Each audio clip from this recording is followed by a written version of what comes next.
Cuevas de los Palos en Argentine.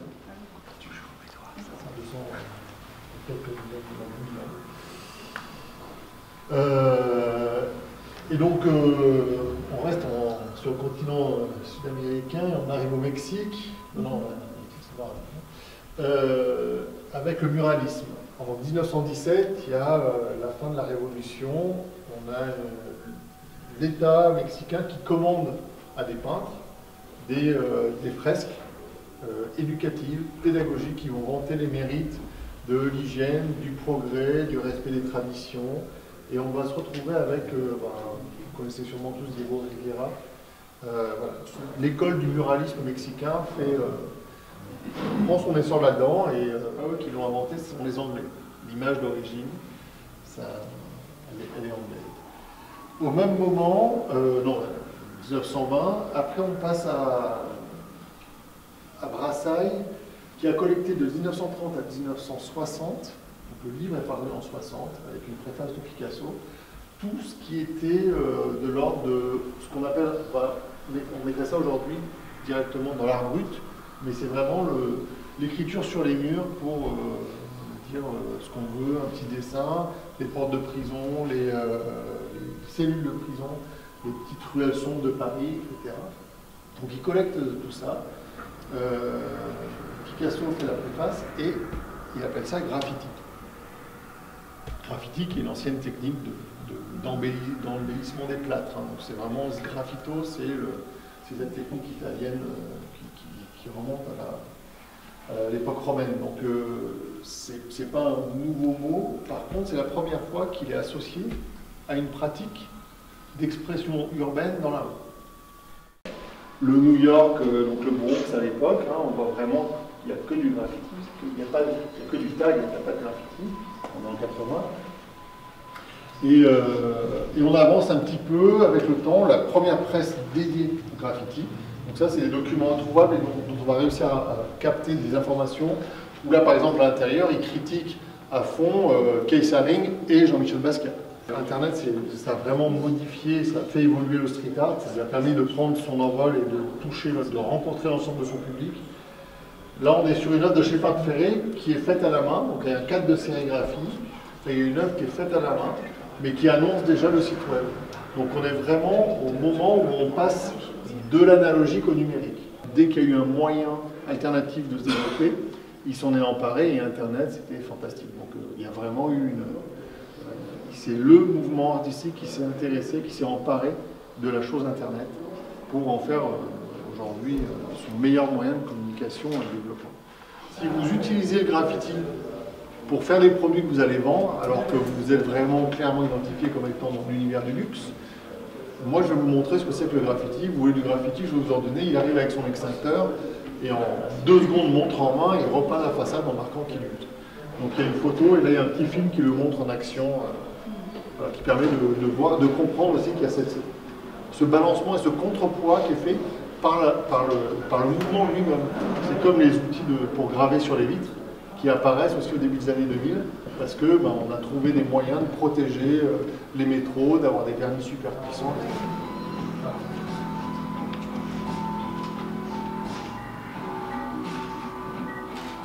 On arrête là, terrible. Il est trop plein. Donc là, on part avec de l'eau. Comment ça marche? Il y a des petites rosasses autour de chaque LED qui sont espacées de 0,2 mm. Et donc, si j'avais quelque chose qui fait contact, comme de l'eau, ça allume tout simplement. Il y a des LED, il y a des capteurs, il y a des LED capteurs qui arrivent à interpréter les variations de lumière. Donc on peut déjà peindre avec de la lumière. Et à travers des matériaux un peu bizarres, en tout cas pas super intuitifs pour écrire. Par exemple, là, il a fait toute une expérience avec du béton fibré, avec de la fibre optique. Vous êtes face à un mur en béton, et spontanément vous allez vous dire, ça on ne voit pas de la lumière, il n'y a rien qui passe à travers, et en fait si, et ça fonctionne plutôt très très bien. On va commencer par... Donc là vous choisissez votre couleur, vous choisissez la largeur de votre trait, vous choisissez le style. On est dans le geste, et là, plus on dessine près, plus on dessine comme un graffeur. On peut venir coller des pochoirs. Donc là, j'ai tout un panel de pochoirs. On met la taille qu'on veut, on le place où on veut. On peut mettre en gros.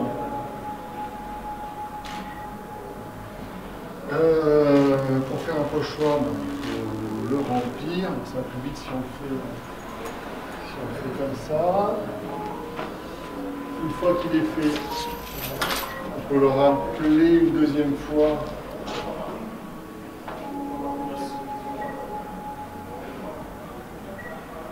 Pour mettre un peu de peinture, on va mettre en rouge.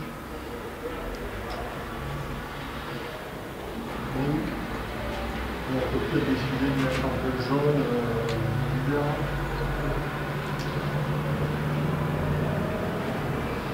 Voilà. Vous faites ce que vous voulez. On va pratiquer. L'idée, c'est vraiment de se mettre collé à la toile et de refaire le geste. Donc là, c'est vraiment une œuvre qui permet de s'initier à la pratique.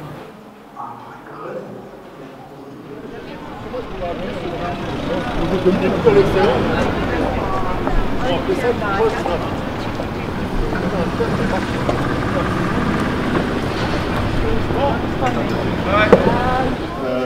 Donc le mur de gauche, vous voyez qu'il est noir et blanc, c'est vraiment des variations autour du sujet pochette de disque. Donc il va aller piocher dans ses œuvres des visuels qu'il a créés et il va les réinterpréter. Et il va en faire des nouveaux pour tout ça. Donc là, vous allez retrouver, par exemple, By Any Means Necessary, elle est en face. Ça, c'est une image de Stromer. Ça, chaque fois qu'il a fait une grande œuvre, elle est en petit à côté. Il y a des références à... Vous allez retrouver plein d'artistes que vous allez reconnaître ou pas. Et donc, il s'est retrouvé à travailler un peu plus sur l'écologie, sur les causes sociales, sur d'autres sujets qui l'intéressent aussi. Mais il s'est aussi concentré pas mal sur la musique. Et donc, depuis 2010, il y a pléthore de prix, mais qui ne sont pas présentés ici parce que je ne trouvais pas ça ni légitime, ni très pertinent de proposer des pièces qui sont très récentes. L'intérêt, c'est de montrer vraiment que c'est un artiste qui s'intéresse à la musique depuis très longtemps. On a les premières pièces qui viennent de 95. Voilà, à partir de là-bas, on commence par la partie 95, la première pièce qui est là, donc il commence en 89 et en 95, il rajoute à ses œuvres le slogan OB suite au film de John Carpenter, Delius, un film de série B, AB, je sais pas, entre les deux. Où le plot du film, c'est il y a quelqu'un qui achète des lunettes à 2 balles parce qu'il a besoin de mettre des lunettes de soleil. Et ces lunettes de soleil lui révèlent la vérité, à savoir qu'on est gouverné par des aliens et que tout ce qui nous entoure est contrôlé par des méchants et qu'il y a des messages subliminaux de partout. Et c'est comme ça que quand il y a quelqu'un qui fait un discours politique, donc si on ne le voit pas, c'est le gars super sympa, etc., avec voter pour la démocratie.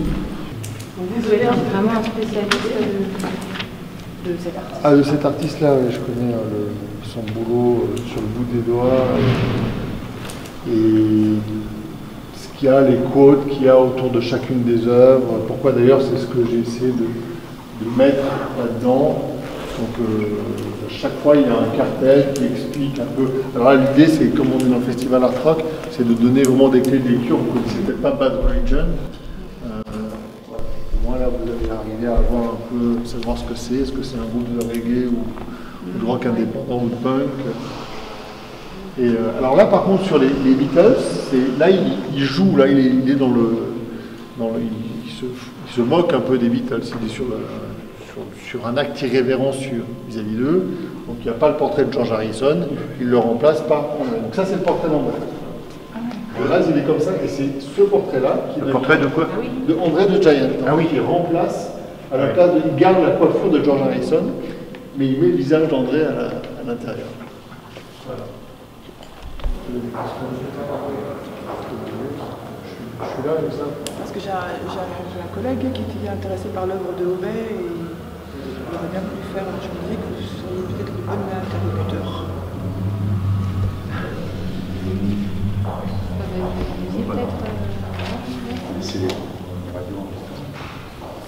Ouais, vous avez quoi derrière les photos et... Pardon? Vous, c'est quoi, du coup?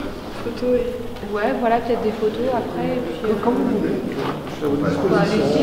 Moi, l'idée, c'est que toutes les infos, je vous donne Sur le site, ouais. Ah, tout ce qui est information du coup, que j'ai vu sur ce qu'il pouvait y avoir, que ce soit l'exposition ici, moi je vais lui donner du coup en voix off. Et je vais vous poser une petite question toute simple. Pour les gens, ça dure à peu près 1 minute 30, sera diffusé dans la quotidienne. il n'y a pas vraiment de différence entre le street art et le graffiti. Le graffiti fait partie du street art. Il est à l'origine, c'est un mouvement fondateur. Mais le street art, c'est quelque chose qui veut dire une expression d'art plastique posée dans la rue, gratuite, généreusement, pour tout le monde, pour tous les passants, pour tous les gens qui vont pouvoir la rencontrer. Donc le graffiti fait partie du street art. Le street art, c'est pas une discipline, c'est pas une technique, c'est un ensemble de choses qui se retrouvent dans la rue ensemble. Donc, le street art, ça peut être du graffiti, ça peut être du tag, ça peut être des anamorphoses. C'est ce que j'allais vous demander.